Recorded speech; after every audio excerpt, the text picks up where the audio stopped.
अगर आपके सामने दुनिया की सबसे खूबसूरत लेकिन सबसे खतरनाक औरत खड़ी हो और आपको अपनी जान बचाने के लिए उसे प्रपोज करना पड़े तो आप क्या करेंगे? आज की मनहा में हमारे हीरो झांग यी ने कुछ ऐसा ही किया, जिसे सुनकर उसकी लेडी मास्टर का गुस्सा 7वें आसमान पर पहुंच गया। पर क्या वो उसे जिंदा छोड़ेगी या फिर हमारा हीरो सच में एक कुत्ता बनने वाला है? चलिए शुरू करते हैं आज का ये मजेदार सफर। कहानी की शुरुआत होती है हमारे मुख्य किरदार झांग यी से। झांग यी असल में इस दुनिया का नहीं है, बल्कि वो आधुनिक दुनिया से एक कल्टीवेशन साधना और अमर साधकों की रहस्यमयी दुनिया में ट्रांसमाइग्रेट पुनर्जन्म होकर आया है। इस नई दुनिया में वो डाओइस्ट सेक्ट का एक बेहद हैंडसम और अनूठा सीनियर ब्रदर बन चुका है। उसकी खूबसूरती ऐसी है कि सेक्ट की सभी जूनियर सिस्टर्स उस पर अपनी जान छिड़कती है और उसे देखते ही दीवानी हो जाती है। झांग यी को लगता था कि इस खूबसूरत चेहरे के साथ उसकी नई जिंदगी बहुत ही चिल, शांत और ऐशो आराम से कटेगी, लेकिन उसकी यह गलतफहमी तब दूर होती है जब अचानक उसके सामने एक चीट डेस्टिनी सिस्टम प्रकट हो जाता है। ये सिस्टम झांग यी को एक शुरुआती टास्क देता है, जिसे देखकर उसके होश उड़ जाते हैं। टास्क ये था कि उसे अगले 10 मिनट के अंदर अपनी बेहद खूबसूरत लेकिन बेहद ठंडे स्वभाव वाली महिला मास्टर के सामने अपने प्यार का इजहार कन्फेस करना है। झांग यी के लिए ये टास्क सीधे तौर पर मौत का फरमान था, क्योंकि उसकी मास्टर कोई आम साधक नहीं थी, लेकिन सिस्टम की सजा इससे भी बदतर थी। अगर टास्क पूरा किया तो उसे इनाम में S grade supreme Holi body मिलेगी और उसका साधना का स्तर बढ़ जाएगा। अगर टास्क में फेल हुआ तो वो जिंदगी भर के लिए एक बधिया कैस्ट्रेटेड कुत्ता बन जाएगा और अपनी मर्दानगी हमेशा के लिए खो देगा। झांग यी मन ही मन बुरी तरह भड़क उठता है कि आखिर फेल होने पर सीधा कुत्ता, और वो भी बधिया कुत्ता ही क्यों बनना है। लेकिन उसके पास सोचने का वक्त नहीं था, क्योंकि तभी सामने से उसकी ठंडी मास्टर यू याओ, डाओइस्ट सेक्ट की सेक्ट मास्टर, प्रवेश करती है। मास्टर यू याओ को इस कल्टीवेशन की दुनिया में बेरहम परी, मर्सिलेस फेरी के नाम से जाना जाता है। वो इस पीढ़ी की सबसे शक्तिशाली साधकों में से एक है और स्वभाव से बेहद ठंडी और कठोर है। झांग यी दर्शकों को उनके खौफनाक इतिहास के बारे में बताता है। अतीत में जिन भी पुरुष शिष्यों ने उनके सामने अपने प्यार का इजहार करने की हिमाकत की थी, मास्टर ने उन सभी की पूरी साधना कल्टीवेशन छीन ली और उन्हें बेरहमी से पीटकर सेक्ट से बाहर निकाल फेंका था। यहाँ तक कि बाहरी दुनिया के शक्तिशाली महारथियों ने जब उनके साथ जबरदस्ती करने की कोशिश की तो मास्टर ने उन्हें ऐसा सबक सिखाया कि सब सीधे रास्ते पर आ गए। झांग यी इस सेक्ट का इकलौता पुरुष शिष्य इसलिए बच पाया था क्योंकि उसने आज तक कभी वासना या भावनाओं को खुद पर हावी नहीं होने दिया था, लेकिन आज इस सिस्टम ने उसे कुएं और खाई के बीच लाकर खड़ा कर दिया था। इजहार किया तो मास्टर के हाथों मौत तय है और चुप रहा तो बधिया कुत्ता बनना तय है। मास्टर यू याओ अपनी एकांत साधना क्लोज्ड डोर सेक्लूजन खत्म करके सीधे झांग यी के पास आती है और उसकी साधना की स्थिति पूछती है। वो झांग यी की तारीफ भी करती है कि उसने आज तक भावनाओं से दूर रहकर उनके भरोसे को बनाए रखा है, जबकि वो खुद 900 शिष्यों को भावनाओं के चक्कर में बाहर निकाल चुकी है। मास्टर की बातें सुनकर झांग यी का डर और बढ़ जाता है, लेकिन सिस्टम का टाइमर तेजी से खत्म हो रहा होता है। अपनी मर्दानगी और जान बचाने के लिए वो एक गहरी सांस लेता है और डाव के मार्ग पर भावनाओं के महत्व पर बहस शुरू कर देता है। जब मास्टर चिढ़कर पूछती है तो तुम आखिर कहना क्या चाहते हो, तो झांग यी घबराते हुए चिल्ला उठता है, मैं पिछले 18 सालों से आपसे प्यार करता हूँ, मैं आपको पसंद करता हूँ। यह सुनते ही मास्टर यू याओ का पारा 7वें आसमान पर पहुंच जाता है। वह इसे नियमों का उल्लंघन और घोर निराशा मानकर अपनी जादुई मून स्वॉर्ड बुला लेती है और झांग यी का रिश्ता सेक्ट से खत्म करके उसे जान से मारने के लिए आगे बढ़ती है। अपनी जान बचाने के लिए झांग यी वहां से भागता है, लेकिन हड़बड़ी में वह सीधे एक गहरी खाई क्लिफ की तरफ दौड़ पड़ता है। पीछे मुड़कर देखने का रास्ता नहीं था, इसलिए वह मास्टर को भावुक बातें याद दिलाते हुए सीधे खाई से नीचे कूद जाता है और हवा में चिल्लाता है, अगर हम अगले जन्म में मिले तो मैं फिर भी आपसे प्यार करूंगा। खाई से कूदने के बाद झांग यी को अचानक होश आता है कि उसे तो अभी हवा में तैरना लेविटेट ठीक से आता ही नहीं है। सिस्टम का टाइमर सिर्फ 6 सेकंड बचा होता है। झांग यी सोचता है कि वह कुत्ता बनने के साथ साथ अब नीचे गिरकर मरने भी वाला है, लेकिन तभी मास्टर यू याओ उसकी जान बचाने के लिए हवा में उड़ते हुए आती है और उसे डांटते हुए पकड़ लेती है। जैसे ही वे दोनों जमीन पर क्रैश होते हैं, सिस्टम की आवाज गूंजती है, इजहार कामयाब रहा। झांग यी हैरान रह जाता है कि मास्टर सचमुच उसकी बातों से प्रभावित हो गई, लेकिन असली धमाका इसके बाद होता है। इनाम के तौर पर झांग यी के शरीर के अंदर सुप्रीम होली बॉडी पूरी तरह एक्टिवेट हो जाती है। उसके शरीर से एक विशाल सुनहरे ड्रैगन की रोशनी निकलती है जो सीधे आसमान को चीरते हुए अंतरिक्ष तक दिखाई देती है। सिर्फ कुछ ही सेकंडों में झांग ही का कल्टीवेशन लेवल सीधे स्पिरिचुअलाइजेशन रेल्म पर पहुंच जाता है, जो कि एक बहुत बड़ा कल्टीवेशन ब्रेक थ्रू है। झांग ही अपनी इस नई ताकत को देखकर बेहद खुश होता है और मास्टर से मजाक में कहता है कि तेजी से कल्टीवेट करने के लिए प्यार में पड़ना जरूरी है। लेकिन मास्टर यू याओ उसे डांटते हुए तलवार तान लेती है और एक नए खतरे से आगाह करती है। वो बताती है कि इस सुप्रीम हॉली बॉडी के जागने से जो विशाल दिव्य रोशनी आसमान में चमकी है, उसने पूरी दुनिया के विरोधी पंथों और बड़े महारथियों को सतर्क कर दिया है। ये हॉली बॉडी दुनिया की सारी प्राकृतिक ऊर्जा की आय को सोख लेती है, जिससे दूसरों की साधना का रास्ता बंद हो जाता है। इसका मतलब था कि झांग ही रातों रात पूरी दुनिया का पब्लिक एनिमी नंबर 1 बन चुका है और बड़े बड़े कल्टिवेटर्स अब उसे जान से मारने के लिए तड़प रहे हैं। इससे पहले कि मास्टर यू याओ झांग ही को सुरक्षित जगह पर छिपा पाते, दाओइस्ट सेक्ट के आसमान में एक बहुत बड़ा पोर्टल खुल जाता है। दुश्मन सेक्ट्स के 3 सबसे शक्तिशाली महारथी सीधे सेक्ट के अंदर आ धमकते हैं। 1 सीनियर किंगलियन अर्थ सेक्ट की ग्रैंड एल्डर जो बेहद चालाक और खतरनाक है। 2 झोउ दी हेवनली सेक्ट के सेक्ट लीडर। 3 लू जी सोलर सेक्ट की ग्रैंड एल्डर। अब झांग ही के पास समझने के लिए बहुत कम समय बचा है। फेंग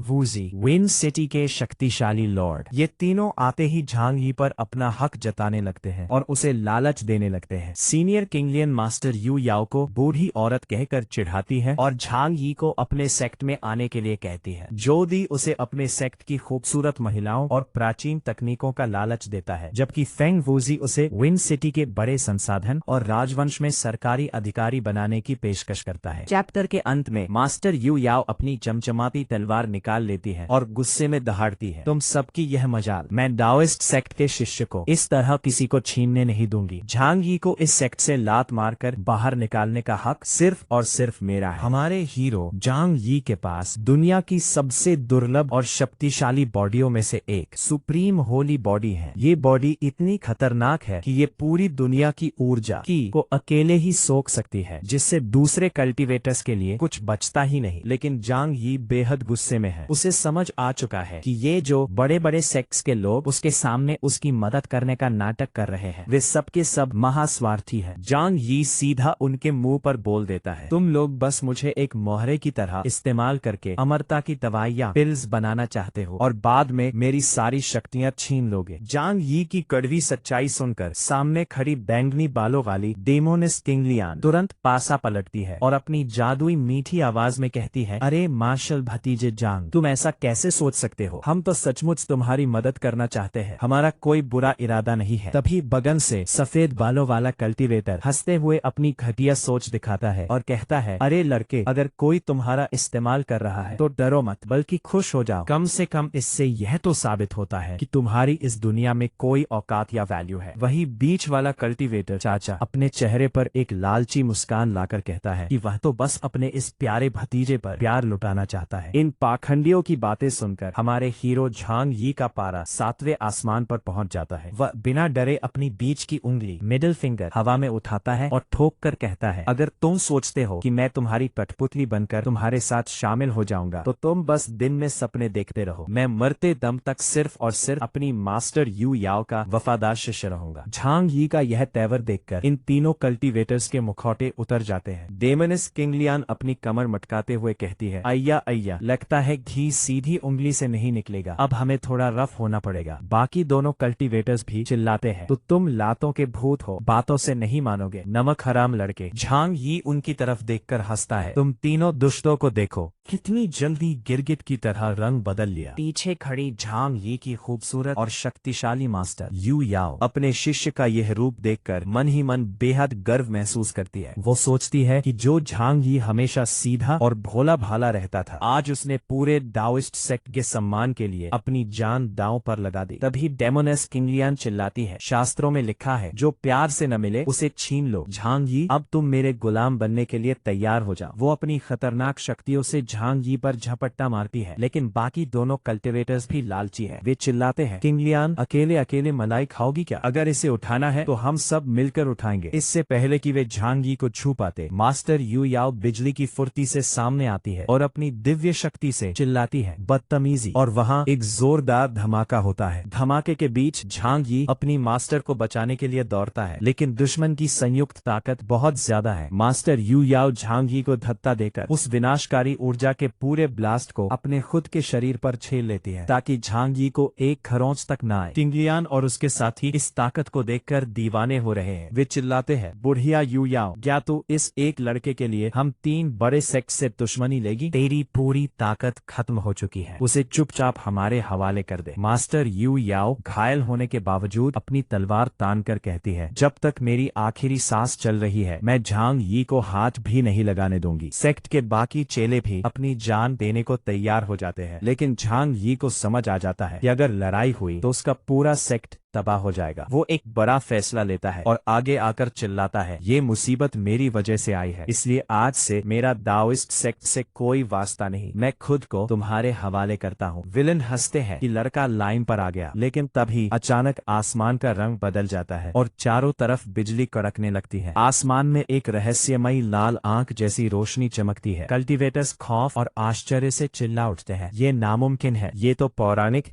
डबल प्यूपिल होली बॉडी के जागने का संकेत है। दुनिया में एक और महाशक्तिशाली होली बॉडी का जन्म हो गया है। तब हेवनली सेक्ट का वो कल्टिवेटर चाचा आसमान की तरफ देखकर पागलों की तरह नाचने और हंसने लगता है। हा हा हा, ये रोशनी तो हमारे हेवनली सेक्ट की तरफ से आ रही है। हमारे सेक्ट के एक चेले की सोई हुई शक्तियाँ जाग गई है। भाड़ में गया झांग यी और उसकी सुप्रीम होली बॉडी, हमारे पास अब उससे भी बड़ा जीनियस है। ओह कीड़े मकोड़ों, अब तुम सब हमसे जलो। और वो झांग यी को छोड़कर अपने नए चेले का स्वागत करने के लिए हवा में उड़ जाता है। अब मैदान में सिर्फ किंग लियान और उसका दूसरा साथी बचे हैं। किंग लियान मन ही मन घबरा जाती है, धत तेरे की, हमारा तीसरा साथी तो भाग गया, अब हम सिर्फ 2 बचे हैं और इस हालत में हम मास्टर यू याओ को नहीं हरा सकते। वैसे भी जब दुनिया में 2 होली बॉडीज आ गई हैं, तो वे एक दूसरे की ऊर्जा को खुद ही कंट्रोल कर लेंगी, हमारा यहाँ रुकना बेकार है। वो तुरंत झांग यी से कहती है, अरे मुझे अचानक याद आया कि मुझे घर पर बहुत जरूरी काम है, मैं चलती हूँ। और वो दोनों वहाँ से दुम दबाकर भागने लगते हैं। दुश्मनों को इस तरह भीगी बिल्ली बनकर भागते देख झांग यी का शरारती दिमाग जाग जाता है। वो चिल्लाता है, ओए बुढ़िया, हमारे सेक्ट पर हमला करके इतनी आसानी से भाग रही है। और वो हवा में एक जबरदस्त मूव चलता है। कल्टीवेशन की लड़ाई में जहाँ लोग तलवारें चलाते हैं, हमारा हीरो झांग यी अपनी उंगलियों से सीधे भागती हुई डेमोनिस किंग लियान की जांघों पर वार करता है और जोरदार चिर्रर रट्टी आवाज के साथ उसकी काली सिल्क की स्टॉकिंग्स मोजे का एक बड़ा सा टुकड़ा फाड़कर अपने हाथ में ले लेता है। किंग लियान हवा में ही कांप जाती है और अपनी कातिलाना आवाज में शर्माते हुए कहती है, आह मार्शल भतीजे झांग, तुम ये क्या बदतमीजी कर रहे हो? अगली बार मिलोगे तो मैं तुम्हें पूरी तरह निचोड़ दूंगी। झांग यी हाथ में फटा हुआ मौजा लहराते हुए चिल्लाता है, बाय बाय बुढ़िया, अगली बार बाजार से कोई मजबूत क्वालिटी का मौजा खरीद कर पहनना। पर फिर झांग यी के दिमाग में एक जानी पहचानी डिंग की आवाज आती है। उसका रहस्यमय सिस्टम एक्टिवेट हो जाता है और एक नया टास्क देता है, मिशन डेमोनिस किंग लियान के अंडरगारमेंट्स, अंतरंग कपड़े, इंटीमेट क्लोथ्स हासिल करो। पर फिर इनाम डाओइस्ट फूड, जिसमें स्वर्ग की असीम शक्ति है। पर फिर सजा, अगर फेल हुए तो इतनी पनौती और बदकिस्मती आएगी कि जिंदगी नर्क बन जाएगी। पर फिर समय सीमा 3 दिन। झांग यी मौजे का टुकड़ा सूंघते हुए मन ही मन सिस्टम को गालियां देता है, साले ठरकी सिस्टम, तुझे इस काली सिल्क से पेट नहीं भरा जो अब से सीधे उसके अंडरगारमेंट्स चाहिए, तू तो मुझे सीधे मौत के मुंह में भेज रहा है। पर फिर वो अपने चिकरे पर एक शातिर और ठरकी मुस्कान लाता है। वैसे ईमानदारी से कहूँ तो इस तरह के एडवेंचर का मजा लेने का मन मेरा भी हमेशा से था। झांग यी अपनी मास्टर यू याओ के पास जाता है। मास्टर कहती है, झांग यी, आज तुमने अपनी बहादुरी से मुझे इम्प्रेस किया। झांग यी तुरंत अपनी नाक लंबी करके बटरिंग शुरू करता है, आखिर शिष्य किसका हूँ? वैसे मास्टर, इस खुशी के मौके पर आप मुझे क्या इनाम देने वाली हैं? मास्टर यू याओ का चेहरा अचानक एकदम भयानक और गंभीर हो जाता है। वो अपनी कातिल जांघें दिखाते हुए कहती है, इनाम? बेटा, तुमने जो अभी अभी सरेआम उस औरत का मोजा फाड़कर हमारे सेक्ट के नियमों की धज्जियां उड़ा दी है, उसका हिसाब कौन करेगा? तुम्हारे पास 2 ऑप्शन है, या तो पानी की काल कोठरी में 1 साल बिताओ या फिर पीठ पर 5000 कोड़े खाओ, चुनो। झांग यी के प्राण सूख जाते हैं और वो हाथ जोड़कर कहता है, मास्टर चलो पुरानी बातों को यही मिट्टी डालते हैं और आगे बढ़ते हैं। मास्टर यू याओ कहती है कि मुसीबत अभी टली नहीं है, बाकी सेक्ट्स हमारे पीछे पड़े हैं। झांग यी को अपना मिशन याद आता है। वो तुरंत अपनी मास्टर को पट्टी पढ़ाता है, मास्टर क्यों न हम खुद आगे बढ़कर हमला करें। मैं कल ही किंग लियान के अर्थ सेक्ट में जाकर उनके चेलों को धूल चटाता हूँ, जिससे हमारे सेक्ट का खौफ बढ़ जाएगा। मास्टर यू याओ मान जाती है और कहती है, ठीक है, मैं छुपाकर कुछ बड़े कल्टीवेटर्स तुम्हारी रक्षा के लिए भेजूंगी और तुम्हारे साथ सफर के लिए हमारे सेक्ट की एक बहुत ही सुंदर जूनियर सिस्टर को भी भेज रही हूँ। झांग यी के दिमाग में लड्डू फूटने लगते हैं। वो कल्पना करता है कि कोई बेहद हॉट, बोल्ड और प्यारी जूनियर सिस्टर उसके साथ बेड पर लेटी हुई है। वो खुश होकर पूछता है, वाह मास्टर, मैं तैयार हूँ, पर उसका नाम क्या है। मास्टर कहती है, ग्रैंड एल्डर की सबसे लाडली शिष्या झांग लुओयांग। ये नाम सुनते ही झांग यी का चेहरा सफेद पड़ जाता है और उसकी आंखें बाहर आ जाती हैं। वो चिल्लाता है, ओ गॉड, वो स्वर जैसी मुसीबत मेरे साथ जा रही है। 2 दिन बाद दाओइस्ट सेक्ट के पहाड़ी रास्ते पर दोनों का सफर शुरू होता है। झांग लुओयांग एक छोटी, गोल मटोल और बेहद चुलबुली लड़की है जो रास्ते भर सिर्फ लॉलीपॉप और खाना ठूसने में लगी है। वो लगातार झांग यी के कान खा रही है। सीनियर ब्रदर, आप कुछ बोल क्यों नहीं रहे? क्या मैं भी कभी होली बॉडी जगह पाऊंगी? क्या ये सच है कि आप नए कल्टीवेशन स्टेज पर पहुंच गए हैं? झांग यी चिढ़कर उसे डांटता है, चुप बैठ, मेरे साथ रहने की 3 शर्तें हैं। पहली, बकवास बंद। दूसरी, अपनी मर्जी से कोई नौटंकी नहीं। और तीसरी,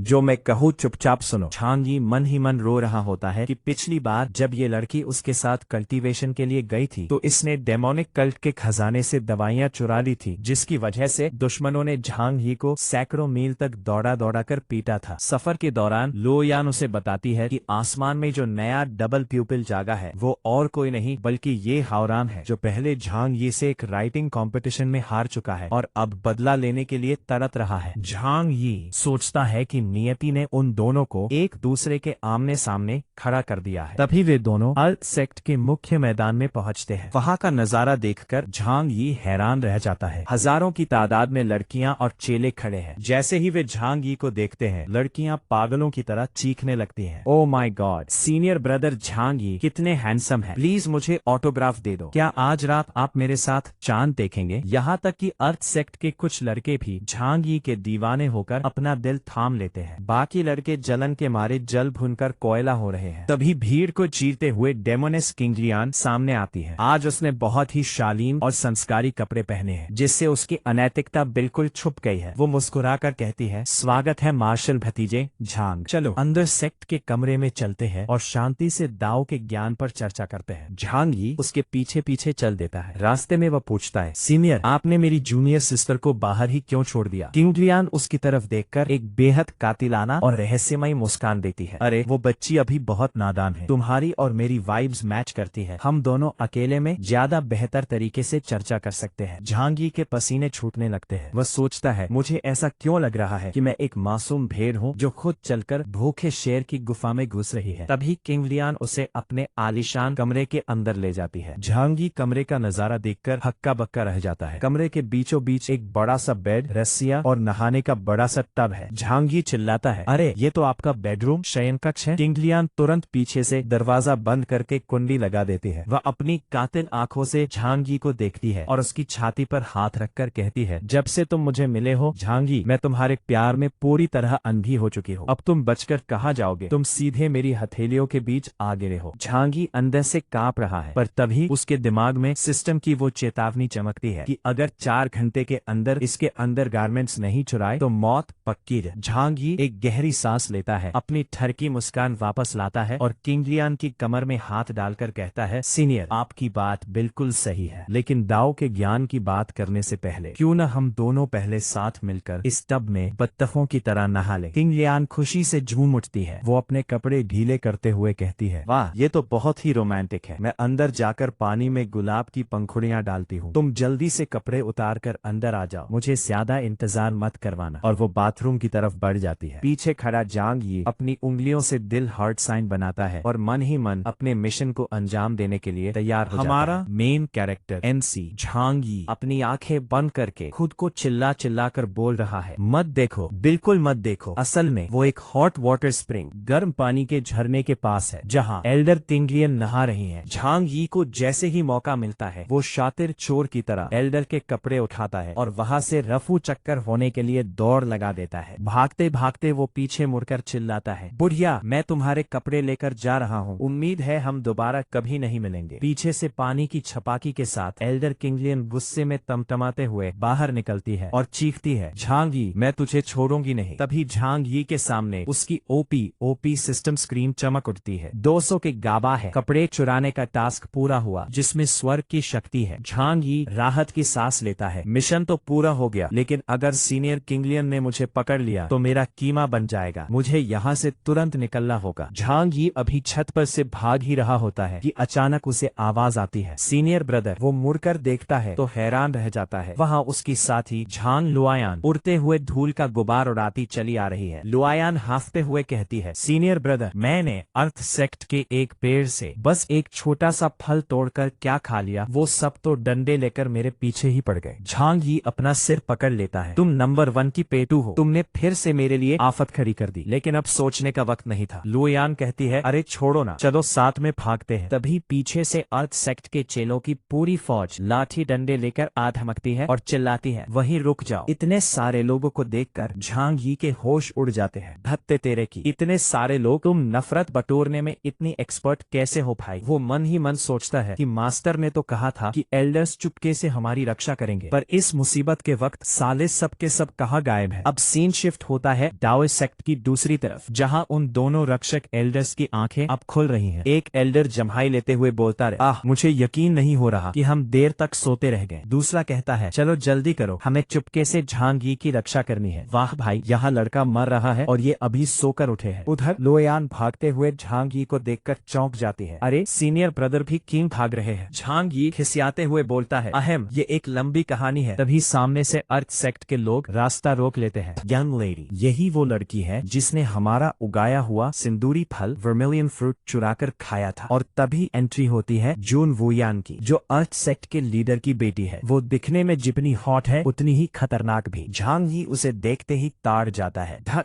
इस विकृत महिला से पाला पड़ गया। यह तो अपनी क्रूरता सैडिस्ट के लिए जानी जाती है। लेकिन ट्विस्ट तो अब आता है। जून वुयान को देखते ही लुआयान चिल्लाती है, दुष्ट महिला तो तुम हो। और जून वुयान भी मुस्कुराते हुए कहती है, बदबूदार दीदी हम फिर मिले। झांग यी सोच में पड़ जाता है, ये दोनों एक दूसरे को पहले से जानती है। यह तो बहुत ही गंदी जोड़ी है। झांग यी बीच बचाव करने की कोशिश करता है, तुम दोनों एक दूसरे को कैसे जानती हो। लुआयान गुस्से में लाल होकर बताती है, पिछली बार जब मैं पहाड़ से नीचे उतरी थी तो इस राक्षसी महिला ने मेरी सबसे कीमती चीनी की परत वाली होलू, एक चीनी मिठाई लॉलीपॉप चुरा ली थी। इसने मुझे बहुत दौड़ाया और गुस्सा इस बात का है कि मैं इसे पकड़ नहीं पाई। जून वुयान पलटकर कहती है, अरे वो मैंने खरीदी थी इसलिए वो मेरी थी, और वैसे भी वो सिर्फ एक मामूली हुलू ही तो थी। झांग यी का सिर चकरा जाता है, मैं इन दोनों बेवकूफों को कभी नहीं समझ पाऊंगा। जून वुयान बात को वापस मुद्दे पर लाती है, तुमने हमारे सेक्ट का सिंदूरी फल खाया है, सजा तो मिलकर रहेगी। झांग यी कहता है, एक मामूली फल ही तो है, मैं झांग यी इसका मुआवजा दे दूंगा, हथियार निकालने की क्या जरूरत है। लुआयान रोटडू शक्ल बनाकर कहती है, सॉरी ब्रदर, मेरी वजह से आप फंस गए। लेकिन अगले ही पल लुआयान का मूड बदल जाता है। वो अपनी हुलू निकालती है और चिल्लाती है, अगर मुआवजे की बात है तो पहले इसे मुझसे माफी मांगनी होगी। और वो अपनी सीक्रेट एनलार्जमेंट टेक्निक का इस्तेमाल करके हुलू को एक विशाल गधे जैसा भारी भरकम बना लेती है। जून वुयान भी अपनी तलवार खींचती है। तो फिर देखते हैं कि तुझ में मुझसे माफी मंगवाने का दम है भी या नहीं। दोनों के बीच भयानक जंग शुरू हो जाती है। पंग पंग की आवाजों के साथ आसमान हिल जाता है। झांग यी दूर खड़ा होकर तमाशा देखता है और सोचता है, सिर्फ एक मिठाई के लिए ये दोनों इस हद तक लड़ रही हैं। औरतों की लड़ाई वाकई खौफनाक होती है। खैर अच्छा ही है, इस बुद्धू लड़की को असली लड़ाई का अनुभव मिल जाएगा। दोनों लड़कियां गोल्डन कोर स्टेज की फाइटर्स है, इसलिए टक्कर बराबरी की है। जून वुयान अपनी secret move spiritual snake twine चलाती है। वो लुआयान पर हमला करते हुए कहती है, तुम्हारा नखरा यही खत्म होता है, मैं तुम्हारा ये हथियार ही तोड़ दूंगी। लेकिन हमारी लुआयान भी कम नहीं है। वो चिल्लाती है, तुमने बहुत जल्दी बाजी मार ली। डबली हैवी एनलार्जमेंट टेक्निक। वह एक के बाद एक कई विशाल हुलू की ढाल बना लेते हैं। झांग यी हैरान रह जाता है, ये लड़की अपने साथ कितनी मिठाइयाँ लेकर घूमती है भाई, है ना। लुआयान हवा में छलांग लगाती है और अपनी OP move spell breaking sword की छोड़ती है। हमला इतना तेज और जबरदस्त होता है कि जून वुयान के पसीने छूट जाते हैं। क्या रफ्तार है, वो सीधे जमीन जमीन पर जा गिरती है। तभी वहाँ एक दमदार आवाज गूंजती है, साधकों के बीच इस लड़ाई को यही रोको। ये जून वुयान का बड़ा भाई और अर्थ सेक्ट का बड़ा उत्तराधिकारी जून वू आओ है। जून वू आओ अपनी बहन को संभालता है और झांग यी की तरफ देखकर कहता है, क्या तुम्हारा इरादा वाकई मेरी बहन को जान से मारने का था? झांग यी भाप जाता है कि ये बंदा भी उसकी तरह स्पिरिचुअलाइजेशन स्टेज पर है, इसे हल्के में नहीं लिया जा सकता। जून वू आओ तंज कसता है, सीनियर झांग, आपका रुतबा तो बड़ा है, लेकिन अपनी बहन को इस तरह दूसरों को चोट पहुंचाने की खुली छूट देना गलत है ना? झांग यी सफाई देने ही वाला होता है कि ये मेरी बहन नहीं है। तभी लुएयान अपनी ऑस्कर विनिंग इंस्टेंट एक्टिंग तुरंत रोने का नाटक शुरू कर देती है। वो घड़ियाली आंसू बहाते हुए रोने लगती है। वो मुझे बहुत चोट लगी है भैया, क्या आप अपनी ही बहन को नहीं पहचान रहे? क्या आप मुझसे अब प्यार नहीं करते? वो झांग यी की छाती पर अपने छोटे छोटे घूंसे मारने लगती है। झांग यी दंग रह जाता है, ये अचानक इतनी खतरनाक एक्टिंग कैसे करने लगी? उधर जून वो आओ और बाकी सब लोग झांग यी को विलेन समझने लगते हैं। तुम दोनों का नाम झांग है तो तुम भाई बहन ही हुए ना? तुम इतने निष्ठुर कैसे हो सकते हो? इतनी प्यारी बहन को छोड़ना है तो हमें दे दो। जून वो आओ का गुस्सा 7वें आसमान पर पहुंच जाता है। जो भी हो, अपनी बहन को ना संभालने के लिए तुम्हें सजा भुगतनी होगी। और वो अपनी सबसे खतरनाक move divine purple cloud technique activate कर देता है। झांग यी लोयांग को पीछे धकेलता है, तुम छुप जाओ, इसे मैं देखता हूँ। झांग यी अपनी उंगली हवा में उठाता है और अपनी सीक्रेट मूव चलाता है, break 6 fold sky clearing finger. दोनों की शक्तियों का ऐसा महाविस्फोट होता है कि पूरी जगह धुएं से भर जाती है। जब धुआं हटता है तो झांग यी बिना एक खरोंच के शान से खड़ा होता है। मैंने तो अभी अपनी पूरी ताकत लगाई भी नहीं थी, बस इतना ही दम था। जून वो आओ हार मान जाता है और सोचता है कि बराबरी का लेवल होने के बाद भी झांग यी ने मुझे आसानी से कैसे कुचल दिया। क्या ये इसकी सुप्रीम होली बॉडी की ताकत है? झांग यी अपनी जीत का जश्न मना ही रहा होता है कि तभी आसमान से फूल बरसने लगते हैं और एक डरावनी जानी पहचानी आवाज गूंजती है, भतीजे झांग, तुम इतनी जल्दी विदा क्यों ले रहे हो? क्या तुम मुझे अपना बुजुर्ग नहीं मानते? झांग यी का चेहरा सफेद पड़ जाता है। धट तेरे की, वो बुढ़िया किंगलियन यहाँ भी पहुँच गई। पिछले हमले में मेरी बहुत सारी स्पिरिचुअल एनर्जी खत्म हो चुकी है, अब तो भागना भी नामुमकिन है। एल्डर किंगलियन आसमान से अपनी पूरी टोली के साथ नीचे उतरती है। वो झांग यी से कहती है, भतीजे सीधे सीधे मेरे साथ चलो, हमारी डाव की चर्चा अभी अधूरी है। वहाँ मौजूद बाकी चेले कानाफूसी करने लगते हैं। लगता है झांग यी ने हमारी बिच्छू सुंदरी किंगलियन को बहुत गंदा नाराज किया है, अब ये इसे जिंदा नहीं छोड़ेंगी। झांग यी भी पूरे स्वैग में पलटकर जवाब देता है, एल्डर किंगलियन, आप किस तरह के डाव की चर्चा करना चाहती हैं? जरा सबके सामने खुलकर बताएंगी क्या? एल्डर किंगलियन का चेहरा शर्म से लाल हो जाता है क्योंकि उनके कपड़े झांग यी के पास है। वो मन ही मन सोचती है, यहाँ बहुत सारे लोग देख रहे हैं, अगर मैंने सच बताया तो मेरी पवित्र छवि मिट्टी में मिल जाएगी। इसलिए वो बात बदलते हुए कहती है, बेशक, मैं तो 3000 महान डाओ क्लासिक्स के बारे में बात कर रही हूँ। झांग यी मौका पाकर अपनी बहन का हाथ पकड़ता है, ठीक है, हमने जो चर्चा करनी थी कर ली, अब हम चलते हैं। लेकिन जून वो आओ बीच में आ जाता है, भाई झांग, इतनी क्या जल्दी है? जब तक आप यहाँ है, क्यों न हम मदिरा वाइन पिए और कविताओं का पाठ करें? सुना है आपकी साहित्य प्रतिभा बहुत शानदार है। जून वो आओ सोचता है कि वह कविताओं के मामले में जीनियस है और झांग यी को इस पोएट्री बैटल में हराकर अपने सेक्ट की नाक बचा लेगा। झांग यी मन ही मन हंसता है, बेटा तुम किससे पंगा ले रहे हो? मैं पृथ्वी अर्थ से आया हूँ और वहाँ 9 साल तक टीचर रह चुका हूँ, पोएट्री में तो मुझे कोई नहीं हरा सकता। उधर एल्डर किंगलियन भी सोचती है, आज तो झांग यी यहाँ से बचकर नहीं जा सकता, यह तो मेरा होकर रहेगा। सभी लोग स्काई पवेलियन पीक पर इकट्ठा होते हैं। वाइन के 3 दौर चलते हैं। जून वो आओ अपना पंखा खोलता है और वाइन को थीम बनाकर अपनी कविता सुनाता है। उसकी कविता इतनी बेहतरीन होती है कि वह आसमान और जमीन की प्राकृतिक ऊर्जा की को खींच लेती है। चारों तरफ उसकी वाहवाही होने लगती है। युवा मालिक लाजवाब है, इनकी कविता ने तो प्रकृति को भी हिला दिया। जून वो आओ झांग यी की तरफ देखकर मुस्कुराता है, भाई झांग, आपके क्या विचार हैं? झांग यी कहता है, बुरा नहीं है, काफी गहरा था। वह समझ जाता है कि कल्टीवेशन की दुनिया में अगर कविता टॉप क्लास हो तो वह एक हथियार की तरह काम कर सकती है। तभी एल्डर किंगलियन बीच में टांग अड़ाती है और झांग यी को फंसाने के लिए कहती है, चूंकि भतीजा झांग सर्वगुण संपन्न है तो क्यों न तुम यूए जिसका मतलब चांद होता है शब्द पर कविता सुनाओ। वैसे यूए तुम्हारे मास्टर के नाम का हिस्सा भी है। वह मन ही मन कमीनी हंसी हंसती है, अभी कड़कड़ाती धूप और दिन का उजाला है, अब देखते हैं कि तुम दिन में चांद और रात का नजारा कैसे लाते हो। तभी झांग यी के दिमाग में सिस्टम की घंटी बजती है, एक नया खतरनाक मिशन एक्टिवेट हुआ है। मिशन, मौके पर एक ऐसी कविता सुनाओ जिससे जून वो आओ और एल्डर किंगलियन दोनों के होश उड़ जाए। इनाम, इनाम 20 पॉइंट्स मैजिक पावर। नाकाम होने पर सजा, आपके दिमाग की प्रोसेसिंग स्पीड हमेशा के लिए स्लो धीमी हो जाएगी। समय सीमा 15 मिनट। झांग यी अपनी आंखें बंद करता है और मन ही मन मुस्कुराता है। चलो भाई, अब जब इनाम मिल ही रहा है तो थोड़ा वाइल्ड खतरनाक खेला जाए। वो अपनी सीक्रेट तकनीक एक्टिवेट करता है, रिकलेक्टिंग अर्थ्स नॉलेज, पृथ्वी के ज्ञान को याद करना। वो अपने दिमाग में पृथ्वी के महान कवियों की कविताओं को खंगालने लगता है और बिंगो, मिल गया। झांगी के हाथ लगती है पृथ्वी की एक ऐतिहासिक और खूबसूरत कविता। झांगी पूरे स्वैग के साथ अपनी आंखें बंद करता है और कहता है, मैंने एक बेहतरीन कविता सोची है जिसे मैं यहाँ मौजूद सभी लोगों और खास तौर पर अपनी खूबसूरत गुरु यू याओ को डेडिकेट करना चाहता हूँ। सब लोग हैरान होकर उसे देखने लगते हैं। झांगी अपने हाथ में वाइन का प्याला उठाता है और पूरी गहराई के साथ पहली लाइन बोलता है, हमें एक चमकदार चांद कब नसीब होगा। हाथ में शराब का प्याला थामे मैंने ये सवाल पूछा, बस फिर क्या था। सिर्फ एक लाइन बोलते ही अचानक पूरा आसमान काला पड़ने लगता है। वहां मौजूद भीड़ चिल्ला उठती है,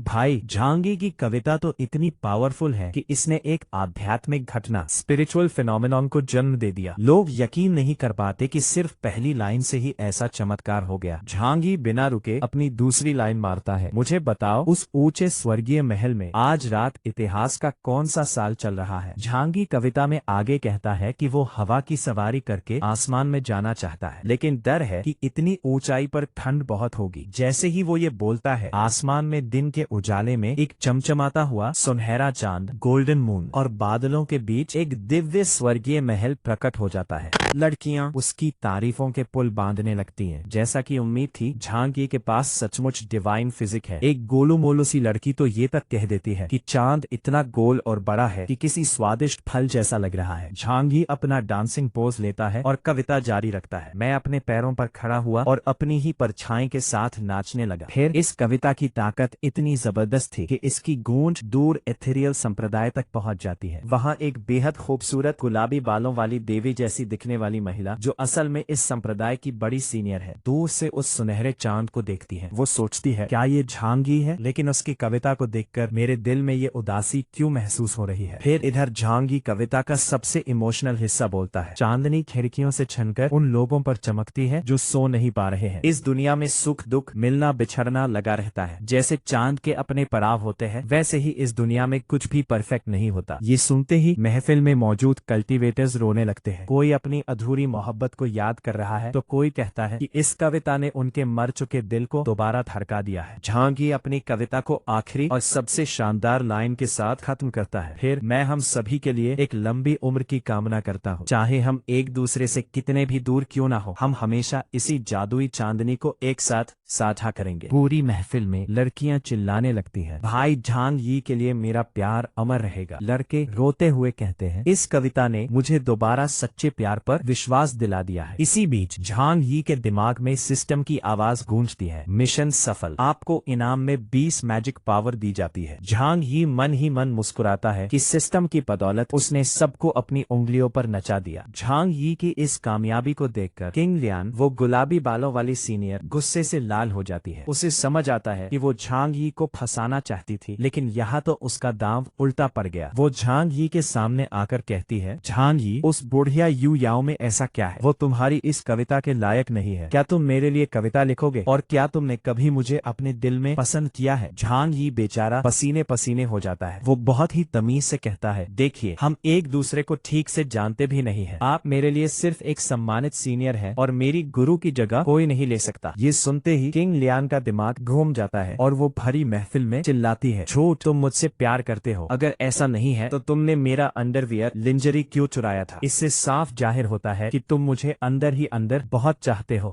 झांग यी के तो होश ही उड़ जाते हैं। वहाँ खड़ी झांग यी की छोटी साथी लुआन यान अपनी आंखें फाड़ कर सोचती है, क्या सीनियर भाई सचमुच एक ठरकी है? बाकी लोग भी कानाफूसी करने लगते हैं कि भाई झांग यी के तो बड़े अजीब शौक है। झांग यी पूरी तरह घबरा जाता है। वो अपनी जेबें टटोलता बोलता है कि वो अंडरवियर वापस कर दे जो उसने सिर्फ सिस्टम के एक अजीब मिशन रिसर्च के बहाने के लिए उठाया था। लेकिन जैसे ही वो जेब में देखता है कपड़ा गायब, वो समझ जाता है कि उस घटिया सिस्टम ने मिशन पूरा होते ही उसे गायब कर दिया और अब वो सबूत भी नहीं दिखा सकता। किंग लियान हंसते हुए कहती है, शर्माओ मत, अगर तुम मेरे शिष्य बन जाओ तो हम रोज दाव पर चर्चा करेंगे। जांग यी सर पकड़कर बैठ जाता है। उसकी सोशल डेथ हो चुकी थी। तभी आसमान से जबरदस्त गूंज होती है, कुतिया, हमारे शिष्य को चुराने की सोचना भी मत। दाव संप्रदाय के दो सोते हुए बुजुर्ग जांग यी को बचाने आ धमकते हैं। जांग यी की जान में जान आती है, लेकिन किंग लियान अपने ही इलाके में थी। वो अपनी पावर से उन बुजुर्गों पर ऐसा हमला करती है कि वो क्या चिल्लाते हुए आसमान में उड़ जाते हैं। किंग लियान अब जांग यी और लुआन यान की तरफ राक्षस की तरह पड़ती है। अब तुम्हें कोई नहीं बचा सकता, चाहे तुम फेफड़े फटने तक क्यों न चिल्लाओ। तभी आसमान में एक बहुत बड़ा सुनहरा पोर्टल खुलता है और कड़कती हुई आवाज आती है, मैं यू याओ यहाँ आ चुकी हूँ, मेरे शिष्य को हाथ लगाने की हिम्मत भी मत करना। जांग यी की गुरु यू याओ, जिन्हें सब इमोशनलेस फेरी कहते हैं, अपनी पूरी भव्यता और खूबसूरती के साथ आसमान से उतरती है। भीड़ में मौजूद लड़के उनके दीवाने होने लगते हैं तो उनकी पत्नियां उनकी आंखें बंद कर देती हैं। देखना मना है। यू याओ और किंग लियान के बीच तीखी बहस होती है। किंग लियान इल्जाम लगाती है कि तुम्हारे शिष्य ने नहाते वक्त मुझ पर जासूसी की और मेरा अंडरवियर चुराया, लेकिन यू याओ अपनी कड़क आवाज में कहती है, बकवास, मेरा शिष्य इमोशनलेस दाव के रास्ते पर चलता है, वो ऐसा कभी नहीं कर सकता। जांग यी बैकग्राउंड में पूरी तरह रोने की कगार पर आ जाता है क्योंकि बाकी कल्टीवेटर्स अब उसे भेड़ की खाल में भेड़िया कह रहे थे और लड़कियां उसे अपने कपड़े गिफ्ट करने का ऑफर दे रही थी। खैर, यू याओ किंग लियान को धमकी देती है कि अपनी हद में रहे वरना अंजाम बुरा होगा। यू याओ की पावर इतनी भयानक थी कि किंग लियान डर जाती है और कहती है, ठीक है, मैं अभी जा रही हूँ, लेकिन जांग यी एक दिन मेरा होकर रहेगा। जाते जाते वो जांग यी को चिढ़ाने के लिए एक गिफ्ट फेंक कर जाती है। मुसीबत टलने के बाद जब जांग यी वहाँ से निकलने लगता है तो एथेरियल संप्रदाय की कल्टीवेटर लड़कियां उसके पीछे भागती है। कोई कहती है, भाई ये मेरी सिल्क की पैंटी है, इसे निशानी के तौर पर रख लो, तो कोई अपना स्कार्फ देने लगती है। जांग यी चिल्लाता है, मुझे नहीं चाहिए, मेरा ऐसा कोई अश्लील शौक नहीं है। दूसरी तरफ छोटी लुआन यान के मजे आ गए थे। लड़कियां उसे भाई जांग यी को देने के लिए प्रेम पत्र, लव लेटर्स के साथ साथ ढेर सारा खाना, मिठाइयाँ और भुना हुआ मेमना दे रही थी। लुआन यान खुशी से पागल होकर सब समेट लेती है। जब जांग यी उसे खींच कर ले जाने लगता है तो वो रोती है, सीनियर भाई, मुझे अभी और खाना जमा करना है। आखिरकार दोनों सही सलामत अपने दाओ संप्रदाय वापस पहुंच जाते हैं। जांग यी चैन की सांस लेता है। तभी एक शिष्य आकर बताता है कि गुरु यू याओ उसका मून शैडो पीक पर इंतजार कर रही है और कोई बहुत जरूरी बात करनी है। जांग यी के मन में फिर से लड्डू फूटते हैं। इतनी रात को क्या वो मेरे साथ खूबसूरत नजारे देखना चाहती है और रात साथ बिताना चाहती है? जांग यी मून शैडो पीक पर पहुंचता है जहां चांदनी रात में यू याओ खड़ी थी। जांग यी के आते ही वो बिना मुड़े कहती है, जब तुम यहाँ आ ही गए हो तो छिपने की जरूरत नहीं है। जांग यी उनकी तारीफ करता है लेकिन यू याओ उसे टोकते हुए कहती है, मीठी बातें बंद करो, काम की बात सैर करते हैं। वो जांग यी को बताती है कि 3 दिनों के बाद महान जो साम्राज्य में एक बहुत बड़ा इवेंट होने जा रहा है, बीस्ट स्लेइंग फेस्टिवल, पशु वध उत्सव, जो उसके लिए ट्रेनिंग का एक बड़ा मौका होगा। जांग यी हैरान हो जाता है क्योंकि उसे पता चलता है कि वहाँ उसका पुराना दुश्मन ये हाओरान भी आने वाला है जिसके पास डबल प्यूपिल होली बॉडी है। जांग यी गर्व से कहता है, चिंता मत कीजिए गुरु, मैंने उसे पहले पढ़ाई साहित्य में हराया था, इस बार मार्शल आर्ट्स में भी हराऊंगा। यू याओ उसकी सुरक्षा के लिए अपनी पीठ के पीछे से एक बेहद पावरफुल दिव्य तलवार निकालती है, यांग स्वॉर्ड। वो बताती है कि ये तलवार मून स्वॉर्ड के साथ मिलकर बनाई गई थी जिसमें सबसे शुद्ध यांग एनर्जी है और ये किसी भी जीव को काट सकती है। वो ये तलवार जांग यी को सौंप देती है। जांग यी इमोशनल हो जाता है कि उसकी गुरु उससे कितना प्यार करती है। तभी अचानक जांग यी के दिमाग में सिस्टम की घंटी बजती है, डेस्टिनी टास्क एक्टिवेटेड। टास्क ये था कि जो दाओइस्ट फ्रूट उसे पहले इनाम में मिला था उसे अपनी गुरु यू याओ के साथ शेयर करना है। अगर वो ऐसा करता है तो उसे इमोर्टल पोएट स्वॉर्ड तकनीक मिलेगी और अगर फेल हुआ तो आसमान से बिजली गिरेगी। समय सिर्फ 3 मिनट था। जांग यी तुरंत वो चमकता हुआ दाओइस्ट फल निकालता है और गुरु को ऑफर करता है। यू याओ हैरान हो जाती है कि इसके पास महान दाओ आत्मा वृक्ष का फल कहाँ से आया। वो उसे खाने से मना करती है और कहती है कि वो खुद के बारे में सोचे, दुनिया बहुत मतलबी है। लेकिन जांग यी जिद पर अड़ जाता है। वो फल को बीच से 2 टुकड़ों में काटता है और कहता है, गुरु, अगर आपने इसे नहीं खाया तो मैं आज रात आपके साथ गोंद की तरह कर रहूंगा। यू याओ शर्मा जाती है और झिझकते हुए कहती है, ठीक है, सिर्फ इस एक बार के लिए। जैसे ही वो फल का रस चखती है, झांग ही का मिशन पूरा हो जाता है। झांग ही के दिमाग में सीधे प्राचीन छंद और कविताएं गूंजने लगती हैं और वो बिना किसी मेहनत के अमर कवि तलवार तकनीक को पूरी तरह मास्टर कर लेता है। झांग ही बिना समय गंवाए अपनी यांग तलवार की ताकत बढ़ाने के लिए उस ताओवादी फल डाओइस्ट फ्रूट को गपागप खा जाता है। मास्टर यह देखकर दंग रह जाती है कि भले ही झांग ही के पास सर्वोच्च पवित्र शरीर सुप्रीम होली बॉडी है, पर इतनी आसानी और तेजी से कोई इस दिव्य फल को कैसे सोख सकता है। झांग ही पूरी तरह जोश में आ चुका है। वो अपनी नई ताकतों के दम पर होने वाली पशुवत प्रतियोगिता बीस्ट बिहेविंग कंपटीशन में अपने सबसे बड़े प्रतिद्वंदी ये हावरांग को धूल चटाने का मन बना लेता है। हालांकि मास्टर उसे चेतावनी देती है कि बुजुर्गों के मुताबिक ये हावरांग की ताकत अभी उससे कहीं ज्यादा है। मास्टर झांग ही की सुरक्षा के लिए उसकी जूनियर सिस्टर झांग लुओयांग को भी उसके साथ इस सफर पर भेज देती है। रास्ते में झांग ही अपनी जूनियर सिस्टर लुओयान से तंग आ चुका है, क्योंकि लुओयान महापेटू है और नाश्ते में पूरा का पूरा सुअर भून रही है। लुओयान कहती है कि उसके सीनियर ब्रदर को जिंदगी का कोई मजा ही नहीं पता। वो सुअर के साथ पकाने के लिए मशरूम ढूंढने झाड़ियों में जाती है। तभी झांग ही उसे चेतावनी देता है कि वे प्रतियोगिता क्षेत्र के पास हैं और यहाँ खतरनाक राक्षसी जीव हो सकते हैं, और वही होता है जिसका डर था। झाड़ियों से दो लाल आंखें चमकती हैं और एक छोटा पंखों वाला बिल्ली जैसा सफेद जीव लुओयान का भुना हुआ सुअर लेकर उड़ जाता है। लुओयान रोने लगती है। मेरी पूरी सुबह की मेहनत का सुअर। दोनों उसका पीछा करते हैं। वह जीव इंसानों के खाने की तारीफ कर ही रहा होता है कि लुओयान उस पर झपट पड़ती है। वह जीव गुस्से में लुओयान के सिर पर काट लेता है और चिल्लाता है, तुम तो मुझसे भी बड़ी जानवर हो। तभी झांग यी अपनी अमर बंधन कला इमोर्टल बाइंडिंग आर्ट्स का इस्तेमाल करता है। तावाइदी संप्रदाय की इस खास जादुई रस्सी में बंधते ही उस जीव की सारी शक्ति खत्म हो जाती है और वह अपने विशाल रूप को बरकरार नहीं रख पाता। एक बड़े धमाके और धुएं के साथ वह जीव अचानक एक बेहद मासूम सींगों और पंखों वाली छोटी लड़की लॉली के रूप में बदल जाता है। वह छोटी लड़की रोते हुए मासूमियत का नाटक करती है, मैंने तो सिर्फ थोड़ा सा मांस खाया था, भैया दीदी मुझे कुछ नहीं करेंगे ना। लेकिन झांग यी और लुओयान उसे ही भूनकर खाने का प्लान बनाने लगते हैं। डर के मारे वह लड़की चिल्लाती है, तुम लोग शैतान हो, असल में मैं कोई आम जीव नहीं बल्कि पूजनीय दिव्य जीव बाइजे की पुनर्जन्म हो। झांग यी को यकीन नहीं होता क्योंकि बाइजे ऐसी बिल्कुल नहीं दिखती। तभी झांग यी के सामने सिस्टम की स्क्रीन चमकती है। डिंग, भाग्य कार्य सक्रिय, भाग्य कार्य सक्रिय, बाइजे को वश में करो, सफलता का इनाम 15 मैजिक पावर पॉइंट्स। भाग्य पावर पॉइंट्स की पौड़ती ने विफलता का दंड। झांग लुओयान एक दिन के लिए कुत्ता बन जाएगी और पीपी। झांग यी सोचता है कि दंड जो भी हो, कुत्ता तो लुओयान बनेगी, उसका क्या जा रहा है। वो लुओयान से कहता है कि वे इसे मारेंगे नहीं बल्कि अपनी सवारी बनाएंगे। झांग यी पशुवध तकनीक का इस्तेमाल करता है, लेकिन लगा झटका वश में करना विफल हो जाता है। अगले ही पल एक बड़े जादुई धमाके के साथ झांग लुओयान एक छोटी सफेद बेहद प्यारी कुत्तिया में बदल जाती है। लुओयान गुस्से में चिल्लाती है, सीनियर ब्रदर ये आपने क्या कर दिया। उधर बाइजे जोर जोर से हंसने लगती है, हे पासा पलट गया, अब तुम खुद कुत्ता बन गई हो, मुझे कैसे खाओगी। गुस्साए कुत्ता बनी लुओयान बाइजे को एक जोरदार थप्पड़ जड़ देती है। बाइजे हैरान रह जाती है कि कुत्ता बनने के बाद भी ये लड़की इतनी ताकतवर कैसे है। झांग यी हार नहीं मानता। वो इस मौके का फायदा उठाकर बाइजे पर स्वामी सेवक अनुबंध मास्टर सर्वेंट कॉन्ट्रैक्ट लागू कर देता है। झांग यी का आध्यात्मिक आभामंडल इतना ताकतवर होता है कि बाइजे चाहकर भी मना नहीं कर पाती और उसकी गुलाम सवारी बन जाती है। बाइजे मन ही मन सोचती है, कितना नीच आदमी है ये, ऐसे ही लोगों को ठगता है। लुओयान कुत्ता रूप में सुझाव देती है कि इसे आपातकालीन भोजन की तरह संभाल कर रखते हैं, जिस पर बाइजे डर जाती है। झांग यी लुओयान को दिलासा देता है कि कल तक ये जादू हट जाएगा और वे अपनी अनोखी सवारी पर आगे बढ़ जाते हैं। अगले दिन नेदर माउंटेन पर पशु वध प्रतियोगिता का भव्य आयोजन शुरू होता है। वहाँ दिव्य संप्रदाय का महान सीनियर ब्रदर ये हावरांग खड़ा है, जो बेहद घमंडी और शक्तिशाली है। वो वहाँ आए बाकी कमजोर साधकों को देखकर बोर हो रहा है। तभी उसके शरीर से एक खूबसूरत लेकिन रहस्यमय आत्मा प्रकट होती है, जिसका नाम शेजी है। वो हावरांग को चिढ़ाते हुए कहती है, छोटे हाव हाव क्या कोई प्लान है, मैं तुम्हारी मदद कर सकती हूँ। हावरांग गुस्से में कहता है कि उसे उसकी मदद की जरूरत नहीं है और वो खुद यह प्रतियोगिता जीतेगा। वो जीएजी पर गुस्सा निकालता है कि उसने 3 साल से उसके शरीर पर कब्जा कर रखा है और पिछली बार जबरदस्ती उसका दोहरी पुतली वाला पवित्र शरीर डबल प्यूपिल होल मामूली बॉडी जगाया था जो कि उसकी मर्यादा के खिलाफ था। जी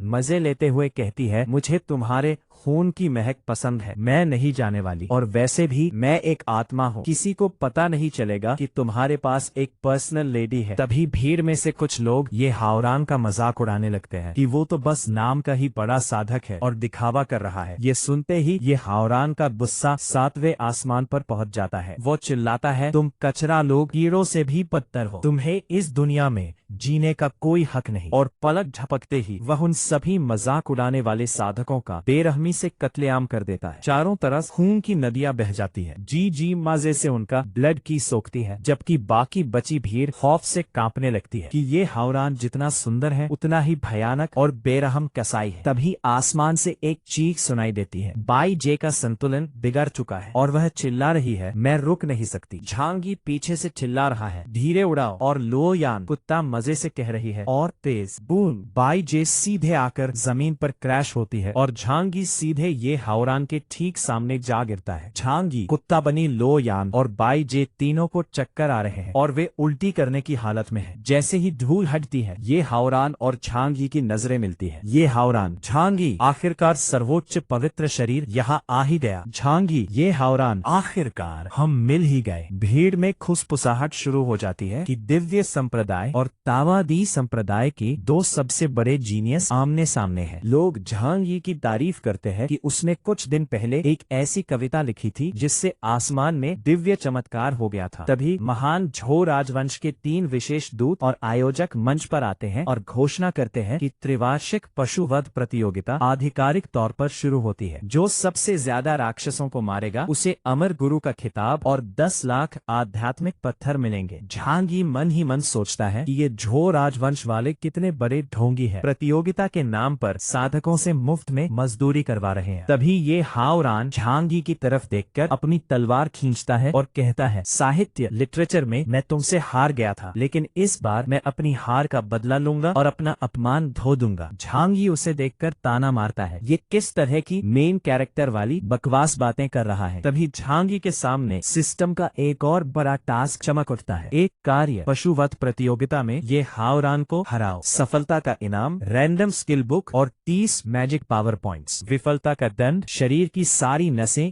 मेरिडियंस टूट जाएंगी और साधना का स्तर बिल्कुल खत्म हो जाएगा। झांगी मुट्ठी भींचता है और उसकी आंखों में अंगारे चमक उठते हैं। ये हावरान को हराने का इतना बड़ा इनाम, तो फिर अब मैं सचमुच सीरियस होने जा रहा हूँ। प्रतियोगिता का बिगुल बज चुका है और सभी साधक काले जंगल की गहराइयों में राक्षसों के शिकार के लिए दौड़ पड़ते हैं। झांगी अपनी अनोखी टोली कुत्ता लोयान और घोड़े बनी बाईजे के साथ आगे बढ़ता है, जबकि दूसरी तरफ ये हावरान शांत रहकर बाकी मूर्खों को रास्ता साफ करने देने और अंत में एक ही बार में बाजी मारने की खूंखार योजना बना रहा है। तभी अचानक जंगल का माहौल पूरी तरह बदल जाता है। कल्टीवेटर्स की एक टीम आगे बढ़ रही होती है कि तभी आसमान चीरती हुई एक जोरदार दहाड़ गूंजती है। दहाड़, वहां मौजूद योद्धा डर से कांप उठते हैं। चारों तरफ का तापमान इतनी तेजी से बढ़ने लगता है मानो पूरा जंगल सुलग रहा हो। एक योद्धा चिल्लाता है, ये कोई मामूली राक्षसी जानवर नहीं है, मुझे एक बेहद खतरनाक शिकारी की आभा महसूस हो रही है। सब लोग लड़ने के लिए तैयार हो जाओ। तभी आग की लपटों के बीच से एक अजीब पर बेहद ताकतवर मस्कुलर शरीर वाला बाघ जैसा दिखने वाला जानवर सामने आता है। योद्धाओं के होश उड़ जाते हैं। उनमें से एक कहता है, हमारी किस्मत ही खराब है, अभी तो प्रतियोगिता की शुरुआत हुई है और हमारा सामना इतने शक्तिशाली जीव से हो गया। तभी दूसरा चिल्लाता है, अरे बेवकूफों, वो कोई आम जानवर नहीं बल्कि स्पिरिचुअलाइजेशन स्टेज का खतरनाक शिबा इनु किंग है, जल्दी से एक तरफ हटो। लेकिन इससे पहले कि कोई कुछ समझ पाता, वो दैत्य कल्टीवेटर्स पर टूट पड़ता है। चीख पुकार मच जाती है और योद्धा हवा में तिनकों की तरह बिखरने लगते हैं। तभी मैदान में एंट्री होती है एक नए किरदार की, जिसका नाम है मां श्यानशी, जो मिक्स्ड एलिमेंट संप्रदाय का एक तथाकथित एक्सपर्ट है। वो बड़े ताउस में आकर कहता है, चिंता मत करो, एक्सपर्ट्स हमेशा मुसीबत के वक्त ही एंट्री मारते हैं और मैं ही वो एक्सपर्ट हूँ। इस दुष्ट कुत्ते को अब मेरे हवाले कर दो। पीछे खड़े कल्टीवेटर्स उसे देखकर खुश हो जाते हैं क्योंकि उसने पिछली पशुवध प्रतियोगिता में पहला स्थान पाया था। वे सोचते हैं कि मां श्यानशी के रहते इस जानवर का बचना नामुमकिन है। माँ शियांशी आगे बढ़ता है और जानवर को ताना मारते हुए कहता है, टूटी रीढ़ वाला कुत्ता सिर्फ भौंक सकता है, मेरे हाथों कुचले जाने के लिए तैयार हो जाओ। तुम्हारे जैसे 200 किलो के जीव मेरी उंगली भी नहीं हिला सकते। माँ शियांशी अपनी ताकत का प्रदर्शन करने के लिए हवा में हाथ उठाता है। वो पास खड़े लोगों को ज्ञान देता है कि कल्टीवेशन का असली मतलब कम मेहनत में बड़ा काम करना है। इसके बाद वो अपनी सबसे शक्तिशाली तकनीक का नाम चिल्लाता है, 1000 पक्षियों वाली बिजली का कोड़ा। वो दहाड़ता है कि इस बार से ये कुत्ता निश्चित रूप से मर जाएगा। लेकिन ट्विस्ट तो अब आता है। जैसे ही वो हमला करने के लिए आगे बढ़ता है, चालाक शिबा इनु किंग फुर्ती से पीछे से ऊपर से उस पर ऐसा जोरदार तमाचा मारता है कि माँ शियांशी का सारा गुरूर मिट्टी में मिल जाता है। वो मुंह के बल गिरता है और रोते हुए कहता है, तुम्हारी नैतिकता कहाँ गई? तुम पीछे से सरप्राइज अटैक कैसे कर सकते हो? माँ शियांशी बेहोश होकर गिर पड़ता है। तभी बैकग्राउंड में चमकते सितारों के साथ हमारे मनहुआ के असली हीरो सीनियर ब्रदर झांग यी की ग्रैंड एंट्री होती है। झांग यी के साथ उसके 2 छोटे और प्यारे पालतू जीव भी हैं। झांग यी बड़े स्टाइल से कहता है, वाह, सब लोग यहाँ पहले से ही जमा है। कल्टीवेटर्स उसे देखते ही दीवाने हो जाते हैं। झांग यी मन ही मन मुस्कुराता है कि वो जहाँ भी जाता है उसके फैंस उसे घेर ही लेते हैं। अधमरा माँ शियांशी आखिरी सांसें गिनते हुए कहता है, झांग यी, मैं इस दुष्ट कुत्ते को तुम्हारे भरोसे छोड़ता हूँ। झांग यी उसके मजे लेते हुए कहता है, चिंता मत करो, तुम शांति से मरो, मैं तुम्हारा बदला लूंगा और प्रतियोगिता जीतूंगा। ये सुनकर माँ शियांशी चिल्ला उठता है, ओए, मैं अभी मरा नहीं हूँ। तभी वो विशाल जानवर दोबारा हमला करने के लिए आगे बढ़ता है। झांग यी बाकी सभी को रास्ते से हटने के लिए कहता है, क्योंकि वो इस स्टार्टर को खुद संभालना चाहता है। वो अपने मास्टर द्वारा दी गई यांग तलवार को निकालता है और बिजली की तेजी से हवा में छलांग लगाता है ताकि जानवर को संभलने का मौका न मिले। झांग यी हवा में एक ऐसा कट मारता है कि शिबा इनु किंग की आंखों में खौफ छा जाता है। जानवर सोचता है, ये कैसी स्वर्ग विरोधी हेवन डिफाइंग तलवार तकनीक है। अगर मेरा डिफेंस इतना तगड़ा नहीं होता तो आज मैं कीमे की तरह कट जाता। डर के मारे वो विशाल जानवर दुम दबाकर रोते हुए वहां से भाग खड़ा होता है और झांग यी के छोटे पालतू जीव मजे लेते हुए उसके पीछे दौड़ पड़ते हैं। झांग यी के इस कारनामे को देखकर कल्टीवेटर्स उसकी तारीफों के पुल बांधने लगते हैं। कोई कहता है कि उसने स्पिरिचुअलाइजेशन स्टेज के जानवर को इतनी आसानी से हरा दिया तो कोई उसकी तलवारबाजी का दीवाना हो जाता है। सब मान जाते हैं कि झांग यी का सर्वोच्च पवित्र शरीर, सुप्रीम होली बॉडी वास्तव में बेमिसाल है। झांग यी बड़े स्वैग से कहता है, मुझ पर इतने लट्टू मत हो जाओ, हमें प्रतियोगिता के मुख्य लक्ष्य को नहीं भूलना चाहिए। लेकिन दूर पहाड़ी से वही रहस्यमयी लड़की इस सब पर नजर रखे हुए है और मुस्कुराते हुए कहती है, असली खेल तो अभी शुरू हुआ है। तभी अचानक एक भयंकर भूकंप आता है। झांग यी के पालतू जीव अनजाने में जंगल के सारे राक्षसी जानवरों को अपनी तरफ आकर्षित कर लेते हैं। आसमान में हजारों चमगादड़ और जमीन पर दानवों की एक विशाल सेना उमड़ पड़ती है। चारों तरफ हाहाकार मच जाता है। पूरी सेना कल्टीवेटर्स पर टूट पड़ती है। इसी बीच सीन शिफ्ट होता है उस रहस्यमय कपल पर जो कहते हैं कि अब असली शिकार और कत्लेआम का वक्त आ चुका है। झांग यी देखता है कि मुसीबत बड़ी है, इसलिए वो सीधे अपने सिस्टम का इस्तेमाल करता है। उसे याद आता है कि सिस्टम ने उसे इनाम में अमर कवि तलवार तकनीक, इमॉर्टल पोएट स्वॉर्ड टेक्निक दी थी। झांग यी हवा में तैरते हुए अपनी तलवार को चार्ज करता है और मंत्र पढ़ता है, देखो कैसे पीली नदी का पानी सीधा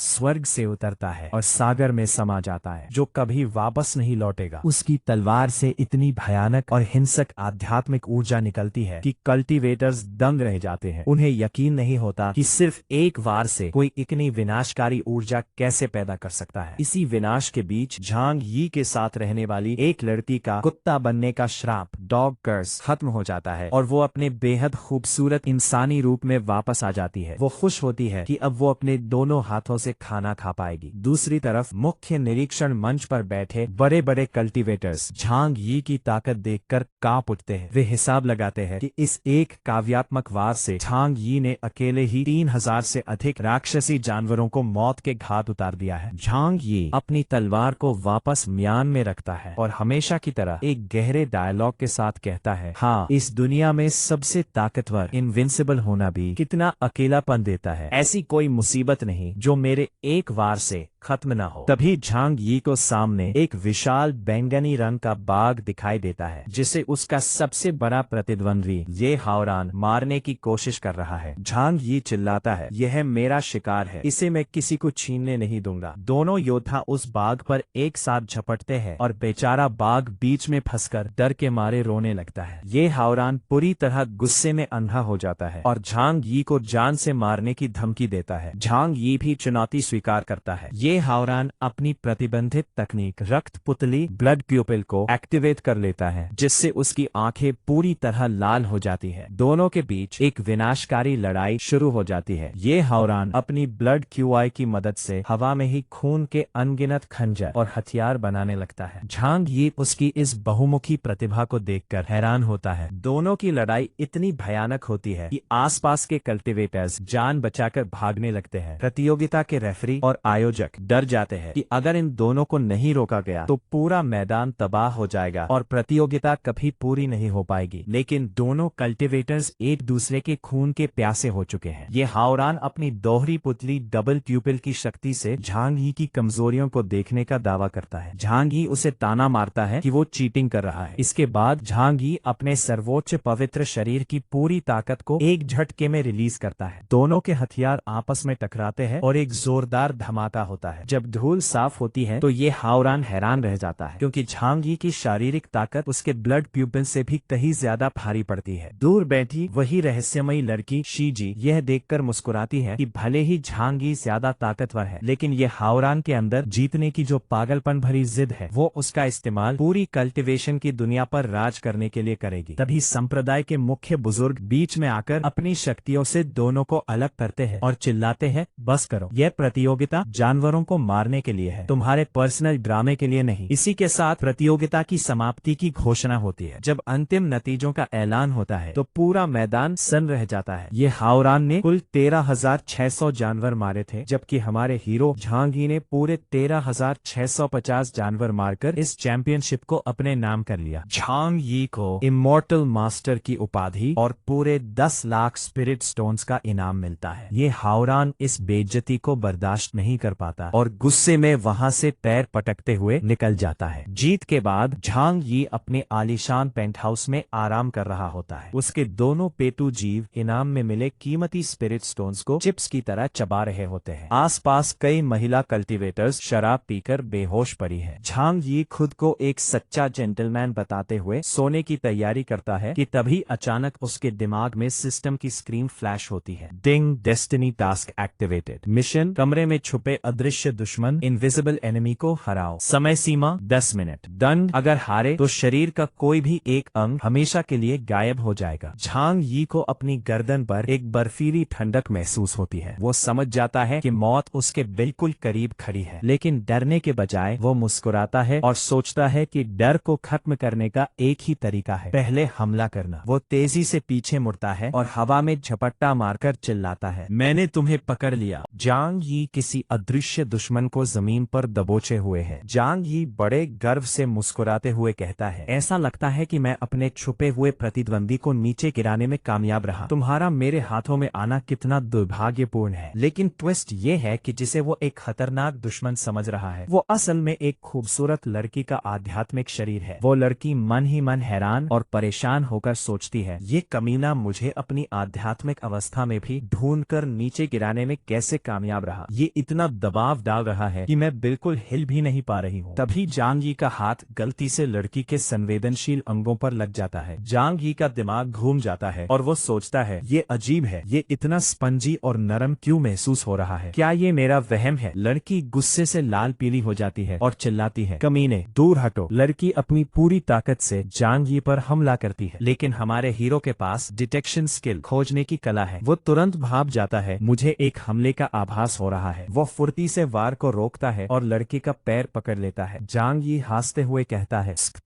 मैंने तुम्हें पकड़ लिया, शायद मैंने उनका पैर पकड़ा हुआ है। लड़की बुरी तरह चिढ़ जाती है और कहती है, झांग यी तुम कितने निर्लज्जी हो, तुम किस तरह का अजीब जादू इस्तेमाल कर रहे हो कि मुझे देख पा रहे हो, मेरे नुकीली उंगलियों का मजा चखो। लड़की के जोरदार हमले से बचने के लिए झांग यी पीछे कूदता है और चिल्लाता है, सब लोग अभी दूर हटो, ये खतरनाक है। लेकिन झांग यी जैसे ही पीछे गिरता है, वो सीधे अपनी सीनियर बहनों के ऊपर जा गिरता है। अब सीन पूरी तरह से बदल जाता है और एक रोमांटिक कॉमेडी जैसा बन जाता है। लड़कियां आहें भरते हुए कहती है, भाई झांग आप कितने सख्त हैं, मुझे ये पसंद आया। तो भाई झांग को इस तरह से करना पसंद है, हाँ, मेरा शरीर अपनी सीमा पर है। झांग ही घबराकर हाथ जोड़ लेता है, ये मैंने नहीं किया, ये सब एक गलत फहमी है। तभी वहाँ संप्रदाय की एक छोटी शिष्या शॉक्ड होकर कहती है, क्या हुआ सीनियर ब्रदर, क्या आप इन लड़कियों के साथ छेड़छाड़ करने की कोशिश कर रहे हैं? वहीं एक सफेद बालों वाली बिल्ली लड़की बाईजे झंझाई लेते हुए कहती है, इतना शोर कौन मचा रहा है? तुमने मेरी प्यारी नींद खराब कर दी। रहस्यमयी लड़की देखती है कि माहौल बिगड़ चुका है तो वो सोचती है, यहाँ बहुत सारी आंखें हैं, मुझे जल्दी से निकलना होगा। लेकिन झांग यी हार मानने वालों में से नहीं था। उसे फिर से उसकी मौजूदगी का एहसास होता है और वो हवा में हाथ मारता है। मुझे वहाँ किसी दुश्मन की मौजूदगी का एहसास हो रहा है। अब इस बार उसका हाथ फिर से लड़की के शरीर पर ऐसी जगह लगता है कि झांग यी के होश उड़ जाते हैं। वो पूरी तरह से एक अलग ही दुनिया में खो जाता है और सोचता है, रुको, छूने का यह जादुई एहसास, मैंने कौन सी अद्भुत चीज पकड़ ली है। इस पल ऐसा लग रहा है जैसे मैं आदम हूँ जो वर्जित फल तोड़ रहा है। मैं भगवान की शक्ति तक पहुँच गया हूँ। बेचारी लड़की शर्म और गुस्से से पानी पानी हो जाती है और रोते हुए कहती है,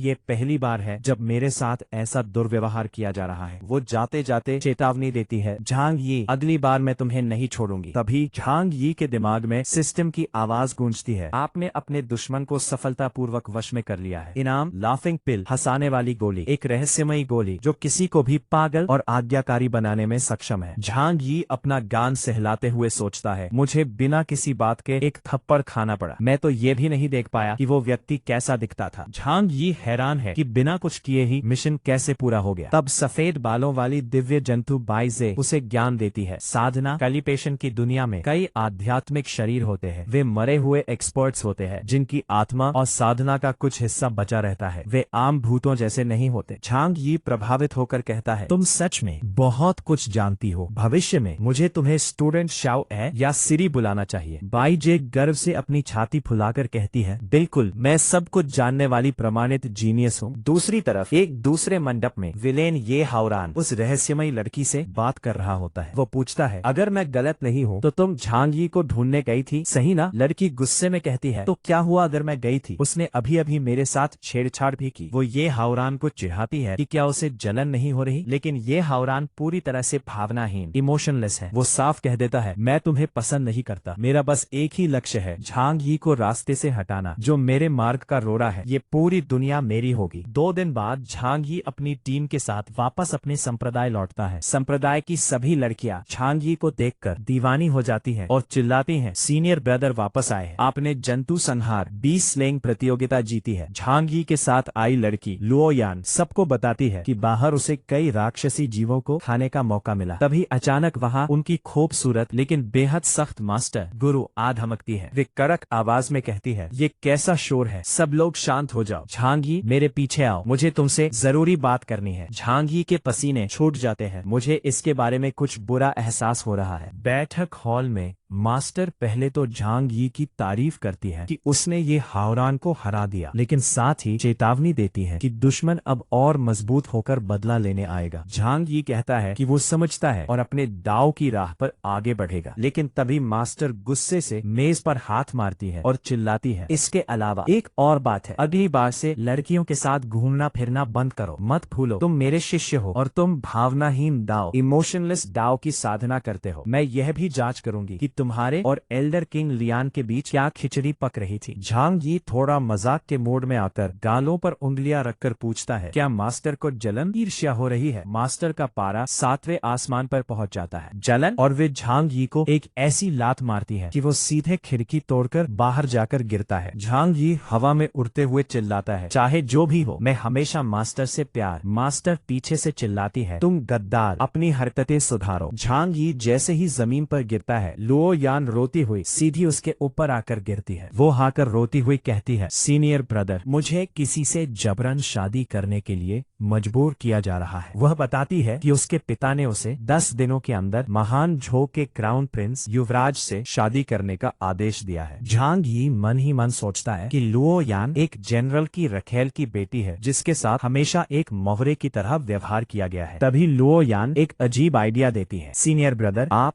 मेरे पति क्यों नहीं बन जाते? इस तरह मेरी सगाई टूट जाएगी। झांग यी चिल्लाता है, ये पागलपन है, ये तो क्राउन प्रिंस की पत्नी को चुराने जैसा है। तभी वहाँ मास्टर आ जाती है और दोनों को इस हालत में देखकर भड़क जाती है। लुओयान आग में घी डालते हुए कहती है, मास्टर, सीनियर ब्रदर और मैं अब पति पत्नी है। हम मेरे माता पिता से मिलने जा रहे हैं। मास्टर हैरान रह जाती है। पति और पत्नी। इससे पहले कि झांग यी कुछ समझा पाता, लुओ यान उसे बाई जे पर खींचती है और वहां से भाग निकलती है। मास्टर पीछे से चिल्लाती है, जिस दिन वापस आओगे उस दिन तुम्हारी खाल खींच दूंगी। बाकी शिष्याएं भी लुओ यान को कोसने लगती है कि उसने उनके प्यारे सीनियर ब्रदर को बहका लिया है। रास्ते में झांग यी लुओ यान पर चिल्लाता है कि उसकी वजह से वह अपने संप्रदाय नहीं लौट सकता। वह साफ कह देता है कि वह उसका पति नहीं बनेगा। लेकिन तभी सिस्टम एक्टिवेट होता है। मिशन, झांग लोयान के पति का नाटक करें और उसकी सगाई तोड़वाएं। इनाम, मैजिकल ब्रश, जो चीज बनाओ वो सच हो जाए। सजा, रोज बिजली का झटका लगना। झांग यी तुरंत अपने सिद्धांतों को साइड में रखता है, मुंह में गुलाब दबाता है और रोमांटिक होकर कहता है, इसे सहो। इनाम के लिए, मेरी प्यारी लुओ यान, चलो जल्दी चलते हैं, मैं तुम्हारी सगाई तोड़वाने के लिए बेताब हूँ। ये देखकर बाई जे चिढ़ जाती है कि उसे मुफ्त में डॉग फूड रोमांस देखना पड़ रहा है। वे लोग महान झाओ की राजधानी में जनरल कमांडर झांग वुफेंग के महल पर पहुंचते हैं। वहां लुओ यान के पिता जनरल, उसकी सौतेली माँ, पहली पत्नी और सौतेला भाई झांग हे खड़े थे। पिता चिल्लाता है, कुल द्रोही बच्ची, शादी में सिर्फ 3 दिन बचे हैं और तुम अब आ रही हो। लुओ यान निडर होकर कहती है, मैंने सीनियर ब्रदर से शादी कर ली है, क्राउन प्रिंस को कहो कि सगाई तोड़ दे। पिता और सौतेली माँ उसे कमीनी और रखेल की औलाद कहकर जलील करने लगते हैं। लुओ यान भी पलटवार करती है, तुम लोगों ने मेरी माँ को प्रताड़ित किया और बाद में जहर देकर मार डाला। जब सौतेला भाई लुओ यान पर हाथ उठाने पड़ता है तो झांग यी बीच में आ जाता है। झांग यी अपनी उंगलियों से बॉडी डोमिनेशन आर्ट चलाता है और सौतेली माँ का शरीर फ्रीज कर देता है। फिर वह चुपके से सिस्टम से मिली लाफिंग पिल, हंसाने वाली गोली, सौतेली माँ के मुंह में डाल देता है। गोली पेट में जाते ही सौतेली माँ का मानसिक संतुलन बिगड़ जाता है और वह पागलों की तरह हंसने और अजीब अजीब कविताएं गाने लगती है। हा हा हा हा। पिता की माँ को दादा कहा जाता है, चाची को माँ कहा जाता है। जनरल और उसका बेटा हैरान रह जाते हैं। तभी लुओ यांग गुस्से में पूछती है, कमीनी, मुझे सच बता, क्या तूने ही मेरी माँ को जहर दिया था? गोली के असर में सौतेली माँ सच उगल देती है। हाँ, तो क्या हुआ अगर मैंने किया था? हा हा हा। जब तक वह जिंदा थी मैं इस पद पर नहीं आ सकती थी। मैंने न सिर्फ उसे मारा बल्कि अब तुम्हें क्राउन प्रिंस को बेचकर पैसे कमाने का जरिया बनाया है। ये सच सुनते ही जनरल के पैरों तले जमीन खिसक जाती है। लुओ यान के गुस्से का बांध टूट जाता है। वह चिल्लाती है, कमीनी, नरक में जा, और वह अपनी तलवार से सौतेली माँ पर जोरदार वार कर देती है, जिससे वह वहीं ढेर हो जाती है। जनरल अपनी मरी हुई पत्नी को देखकर लुओ यान पर चिल्लाता है, क्या वो मरने के लायक थी? लुओ यान रोते हुए अपने पिता से सारे रिश्ते तोड़ लेती है। आज से आप मेरे पिता नहीं है। तभी अचानक ताली बजाने की आवाज आती है और वहाँ महान जो का घमंडी क्राउन प्रिंस शेन जांग किंग अपनी बहन के साथ एंट्री लेता है। वह हंसते हुए कहता है,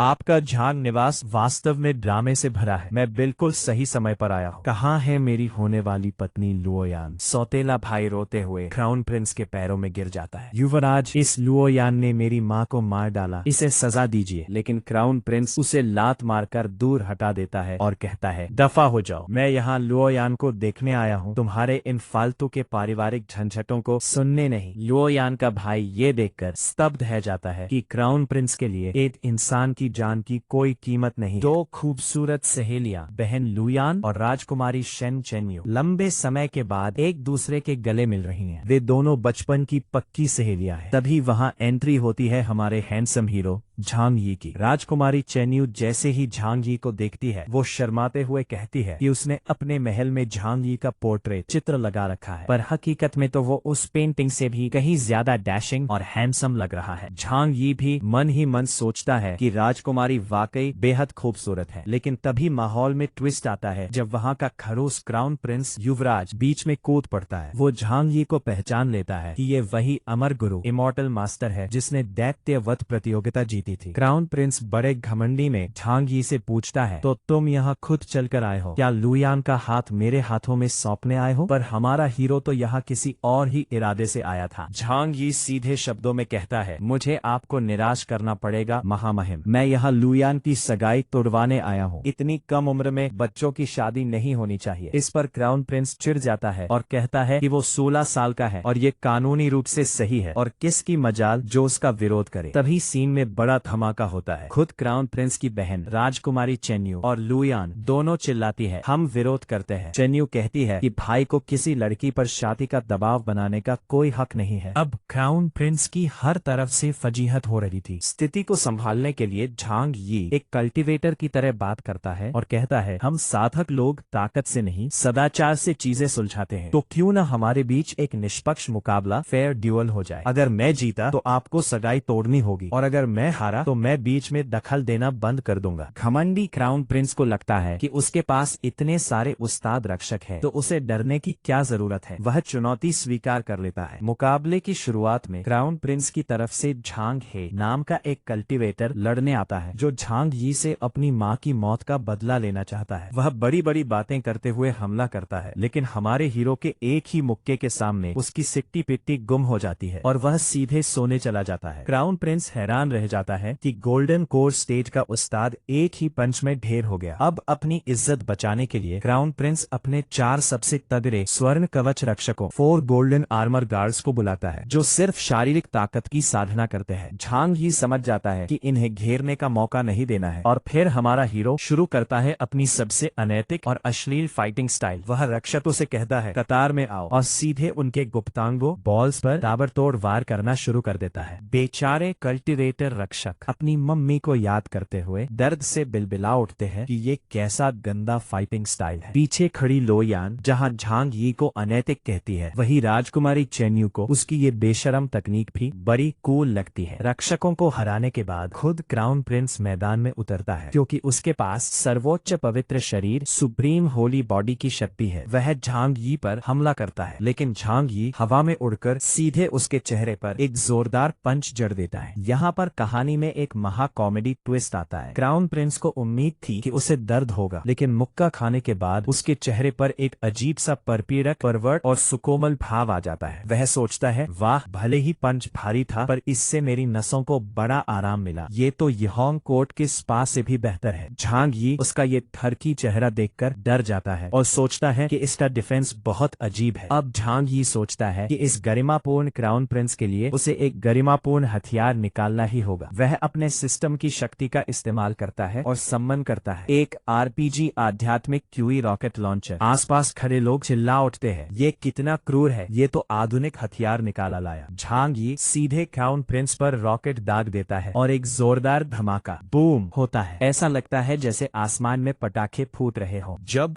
धुआं साफ होता है तो क्राउन प्रिंस जमीन पर बिना कपड़ों के लेटा हुआ मिलता है और अजीब मजे लेते हुए कहता है, ओहो हो, कितना आरामदायक है। इस हथियार ने तो मेरे शरीर को और मजबूत टेम्पर कर दिया। वो फिर से लड़ने के लिए उत्साहित हो जाता है। झांग यी तंग आकर कहता है, बस बहुत हुआ, अगर हम ऐसे ही लड़ते रहे तो पूरे झो राजवंश का भविष्य ही खतरे में पड़ जाएगा। अब क्राउन प्रिंस पूरी तरह से झांग यी का फैन हो चुका था। वो घुटनों पर आकर सफेद झंडा लहरा देता है और चिल्लाता है, परम गुरु यी, आप मेरे भगवान हैं। वो कहता है कि वो सगाई तोड़ने को तैयार है, बशर्ते झांग यी उसे अपना चेला बना ले। लेकिन झांग यी साफ मना कर देता है, क्योंकि दाओइस्ट संप्रदाय केवल लड़कियों को एंट्री देता है। इस पर क्राउन प्रिंस हार नहीं मानता और कहता है, तो फिर आप मेरे बड़े भाई बन जाओ। झांग यी मान जाता है, क्योंकि क्राउन प्रिंस से दोस्ती करके वो भविष्य में शाही महल के राज जान सकता है। इसी के साथ झांग यी का सगाई तोड़ने का टास्क पूरा हो जाता है और सिस्टम उसे इनाम में गॉड्स ब्रश देता है, जिससे वो जो चाहे पेंट करके सच बना सकता है। तभी राजकुमारी चेन्यू भी झांग यी के करीब आने के लिए दाओइस्ट संप्रदाय में शामिल होने की इच्छा जताती है। और अभी कमीना सिस्टम झांग यी को एक और टास्क थमा देता है कि 2 दिन के भीतर चेन्यू को मास्टर युएयाओ की शिष्या बनाना होगा, वरना उसकी साधना की गति 30% कम हो जाएगी। झांग यी का दिमाग फटने को होता है, पर वो हामी भर देता है। अगले दृश्य में झांग यी, लुआयान और चेन्यू एक बड़े पंख वाले बिल्ली जैसे जादुई जीव पर बैठकर मास्टर के पास जा रहे होते हैं। रास्ते में चेन्यू झांग यी के काफी करीब बैठी होती है और उससे पूछती है, भाई झांग यी, क्या आपकी कोई चीज मुझे छू रही है? झांग यी घबराकर बहाना बनाता है कि उसके पास बहुत सारे औजार हैं जो खड़खड़ा रहे हैं। तभी वो बिल्ली जैसा जीव भूख के मारे हड़ताल पर चला जाता है और उड़ना बंद कर देता है, जिससे वे सब सीधे नीचे जंगल में आ गिरते हैं। गनीमत थी कि किसी को चोट नहीं आती, क्योंकि वे सब झांग यी के ऊपर गिरे थे। झांग यी उन दोनों को वहीं रुकने को कहता है और खुद खाने पानी की तलाश में जंगल में जाता है। वहाँ झांग यी को एक जादुई आध्यात्मिक झरना दिखाई देता है जहाँ उसे किसी की परछाई दिखती है। पास जाने पर पता चलता है कि वो कोई और नहीं बल्कि खूबसूरत दाओइस्ट किंग लियान है, जो केवल सफेद पट्टियों बैंडेजेस में लिपटी वहाँ नहा रही है। झांग यी हैरान होकर सोचता है कि भला कपड़े पहनकर कौन नहाता है। किंग लियान बताती है कि वे एक राक्षसी जानवर से लड़ते हुए घायल हो गई थी और यहाँ ठीक हो रही थी, लेकिन जैसे ही वे झांग यी को देखती है अपनी जादुई पोशाक पहनकर उसके करीब आ जाती है और कहती है, पिछली बार जो अधूरा रह गया था इस बार मैं तुम्हें भागने नहीं दूंगी। तभी अचानक झाड़ियों से वही भयानक राक्षसी नरक का बकरा डेमोनिक हेलबोट उन पर हमला कर देता है, जो गॉड फॉर्मेशन लेवल का एक बेहद खतरनाक जीव है। किंग लियान उससे मुकाबला करने कूदती है। झांग यी सोचता है कि ये सही मौका है अपने नए इनाम जादुई ब्रश को आजमाने का। वो अपनी पेंटिंग स्किल्स का इस्तेमाल करके एक पीला कुत्ता येलो स्लेंडर डॉग बनाता है। किंग लियांग को लगता है कि कोई तगड़ा जीव आएगा, लेकिन वो कुत्ता इतना कमजोर निकलता है कि बकरा उसे एक ही बार में कुचल देता है। किंग लियान झांग यी को ताना मारती है कि तुम्हारी ड्राइंग की तरह तुम्हारा कुत्ता भी बकवास था। झांग यी दोबारा कोशिश करता है और इस बार वो बकरे के चारों तरफ एक मजबूत जाली लैटिस पैटर्न पेंट कर देता है, जिसमें बकरा फंस जाता है। किंग लियान इस मौके का फायदा उठाकर अपने दाओइस्ट हमले से बकरे का काम तमाम कर देती है। बकरे को हराने के बाद किंग लियान झांग यी को इनाम देने के बहाने उसके गले पर जाती है और उसे जबरदस्ती चूमने की कोशिश करती है। झांग यी का दाव दिल डगमगाने लगता है, लेकिन तभी कमीना सिस्टम फिर से बीच में उंगली करता है और एक फेटेड टास्क देता है। अगले 10 मिनट के अंदर किंग लियान के लिए मौके पर ही एक रोमांटिक कविता सुनाओ। इनाम दिव्य श्रेणी कला कौशल, और अगर फेल हुए तो जिंदगी भर के लिए नपुंसकता। नपुंसकता का नाम सुनते ही हमारे हीरो के पसीने छूट जाते हैं। वो तुरंत अपने दिमाग के घोड़े दौड़ाता है। किंग लियान कहती है कि तुमने यूए याओ के लिए भी कविता लिखी थी, मेरे लिए कुछ ऐसा लिखो जो उससे भी बेहतर हो। झांग यी किंग लियान के नाम, जिसका अर्थ कमल होता है, और आसपास के माहौल को देखकर पृथ्वी के महान कवि जो दुनिया की प्रसिद्ध कविता ओड टू लोटस लवर्स, कमल प्रेमियों के लिए स्तुति, चुरा लेता है। वो बड़ी गहराई से कविता पढ़ता है। कमल कीचड़ से निकलने के बावजूद शुद्ध रहता है, स्वच्छ जल से धोने पर भी घमंडी नहीं होता। यह अंदर से खोखला और बाहर से सीधा है। इसे दूर से सराहा जा सकता है, पर करीब से इसके साथ छेड़छाड़ नहीं की जा सकती। झांग यी की इस शानदार और गहरी कविता को सुनकर किंग लियान पूरी तरह उसके प्यार के जाल में खो जाती है। हमारे हीरो झांग यी ने अपनी सीनियर किंग लियान को इम्प्रेस करने के लिए एक ऐसी जबरदस्त कविता सुनाई कि चारों तरफ का माहौल ही बदल गया। उनके सामने एक दिव्य आत्मिक झरना स्पिरिट स्प्रिंग खिल उठता है। किंग लियान तो झांग यी की इस कला पर पूरी तरह लट्टू हो जाती है। तभी झांग यी के सामने एक सिस्टम नोटिफिकेशन चमकता है। बधाई हो, कविता के जरिए प्यार का इजहार करने का टास्क पूरा हुआ। आपको इनाम में डिवाइन ग्रेड आर्ट स्किल्स मिलती है। किंग लियान अपनी लाल लाल आंखों से झांग यी को निहारते हुए कहती है, भतीजे झांग, तुम्हारी कविता तो कमाल की है। तुमने इस झरने को खिला दिया। तुम तो धरती के साक्षात गॉड लेवल कवि हो। और सबसे बड़ी बात, ये ओड टू लोटस लवर्स तुमने खास मेरे लिए लिखी है। मैं कितनी खुश हूँ। बात यही नहीं रुकती। किंग लियान झांग यी के और करीब आते हुए कहती है कि इन शब्दों में छुपा प्यार और कभी न खत्म होने वाली इच्छा उनके रोमांस को एक नए लेवल पर ले जाएगी। लेकिन यहाँ हमारा हीरो झांग यी अंदर ही अंदर बुरी तरह डर रहा है। वो मन ही मन सोचता है, भाई ये सीनियर कविता सुनने के बाद इतनी ज्यादा एक्साइटेड क्यों हो गई? मैं तो इस दलदल में और धंसता जा रहा हूँ। दाओइस्ट किंग लियान को संभालना मेरे बस की बात नहीं। क्या मैं सच में आज इनके हत्थे चढ़ने वाला हूँ? झांग यी खुद को संभालता है और अपने मन में कसम खाता है, किंग लियान, तुम चाहे जो कर लो, तुम मेरे शरीर पर कब्जा कर सकती हो, लेकिन मेरा दिल हमेशा मेरी मास्टर यू याओ के लिए ही धड़केगा। मुझे मास्टर की खातिर इसे रिजेक्ट करना ही होगा। अब किंग लियान झांग यी के चेहरे के बिल्कुल करीब आती है और एक अजीब सा सवाल पूछती है, अच्छा तो मुझे एक बात बताओ, अगर तुम यू याओ को 10 में से 10 नंबर पसंद करते हो तो मुझे कितने नंबर दोगे? झांग यी थोड़ा डरते हुए मासूमियत से कहता है, 5। ये सुनते ही किंग लियान का पारा चढ़ जाता है। क्या मैं सिर्फ आधी हूँ? और अगले ही पल गुस्से में किंग लियान झांग यी के गाल पर जोर से काट लेती है। झांग यी दर्द से चिल्ला उठता है, धप तेरे की, तुम औरत हो या बाघिन, मुझे क्यों काटा? बहुत दर्द हो रहा है। किंग लियान उसे हवा में उछालते हुए स्टाइल से कहती है, देर सबेर मैं तुम्हें पूरी शिद्दत से हासिल करके रहूंगी। झांग यी जमीन पर धड़ाम से गिरता है और रोते हुए कहता है, अरे यार, मुझे इस तरह कचरे की तरह क्यों फेंक रही हो? किंग लियान जाते जाते झांग यी को चैलेंज देती है कि अगर मास्टर यू याओ उसे अपने प्यार में फंसा सकती है तो वह भी यह करके दिखाएंगी। वह नेदर डीमन शीप की लाश झांग यी के लिए छोड़ देती है और सिर्फ उसकी इनर पिल लेकर वहाँ से उड़ जाती है, यह कसम खाते हुए कि अगली बार वह उसे अपने सामने छुका कर रहेंगी। झांग यी को थोड़ा दुख भी होता है कि कहीं अगली बार उसका डाओइस्ट दिल पिघल न जाए। खैर, झांग यी शिकार किया हुआ मांस लेकर अपने ग्रुप के पास लौटता है। उसे देखकर शेन चेन्यू, जो एक राजकुमारी है, और बाकी लड़कियां खुश हो जाती है कि आखिरकार भाई झांग यी खाना लेकर आ गए। जैसे ही झांग यी पास आता है, चेन्यू अपनी नाक